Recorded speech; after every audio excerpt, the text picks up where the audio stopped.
আসসালামু আলাইকুম রহমতুল্লাহ। সুপ্রিয় শিক্ষার্থীবৃন্দ, আশা করি তোমরা সবাই ভালো আছো। এই ভিডিওটা তৈরি করছি নবম শ্রেণীর শিক্ষার্থীদের জন্য।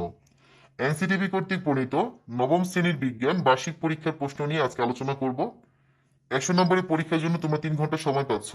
ক বিভাগে রয়েছে নৈর্ব্যক্তিক অংশ, যার মান হচ্ছে 25। এই 25 নম্বরের ভিতরে আবার বহু নির্বাচনী প্রশ্ন থাকবে হচ্ছে 15টা, প্রত্যেকটা এক করে, মোট হচ্ছে 15 নম্বর।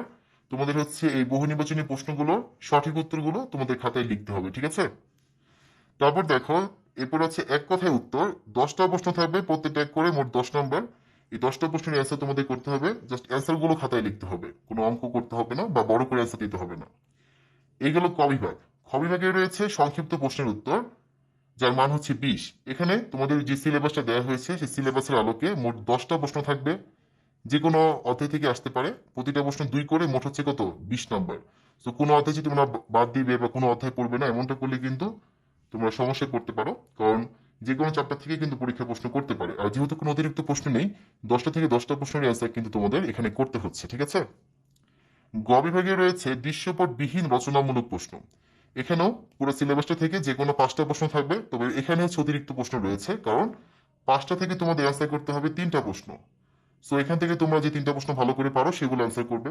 এখন খেয়াল করো, প্রতিটা প্রশ্ন 5, তার ভিতর ভাগ আছে। যেমন এখানে দেখো, ক্যালোরিমিতির মূলনীতি উল্লেখপূর্বক চিত্রসহ বিজ্ঞানী জুলের পরীক্ষণ ও ফলাফল বর্ণনা করো, ঠিক আছে? 4টা ভাগ আছে এখানে, টোটালি হচ্ছে 5 নম্বর।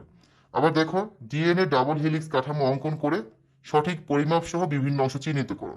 অঙ্কন করলে পাবে 2, আর বিভিন্ন অংশ চিহ্নিত করলে পাবে 3, মোট হচ্ছে কত, 5 নম্বর। এইভাবে করে তোমাদের কিন্তু পরীক্ষার মার্কস গুলো বরাদ্দ থাকতে পারে, ঠিক আছে? আবার দেখো, একটা প্রশ্নের ভিতরে 2টা প্রশ্ন রয়েছে, এরকমও হতে পারে।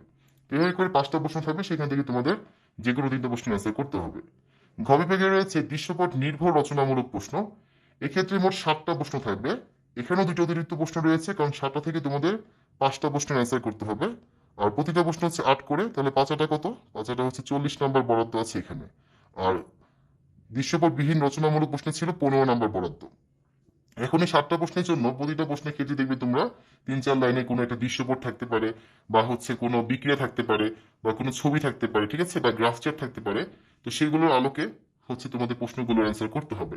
2টা করে প্রশ্ন থাকবে, 4-4 8 নম্বর হতে পারে, বা হচ্ছে কি 3 আর 5 8 নম্বর হতে পারে। যাই হোক না কেন, প্রতিটা প্রশ্ন হচ্ছে 8 নম্বর করে বরাদ্দ থাকবে। তো এখান থেকে তোমরা যে প্রশ্নগুলো ভালো করে পারো সেই প্রশ্নগুলোর অ্যান্সার তোমাদের কিন্তু করতে হবে, ঠিক আছে? এখন এটা যেহেতু এনসিটিভি থেকে নমুনা একটা প্রশ্ন দেওয়া হয়েছে, এখানে কিন্তু 3টা প্রশ্ন আছে, বাকি প্রশ্নগুলো নেই। তোমাদের পরীক্ষায় কিন্তু 7টা প্রশ্ন থাকবে। সেখান থেকে তোমরা যে 5টা প্রশ্ন ভালো পারবে সেগুলোই তোমরা কিন্তু অ্যান্সার করবে। এখন এই প্রশ্নটা যে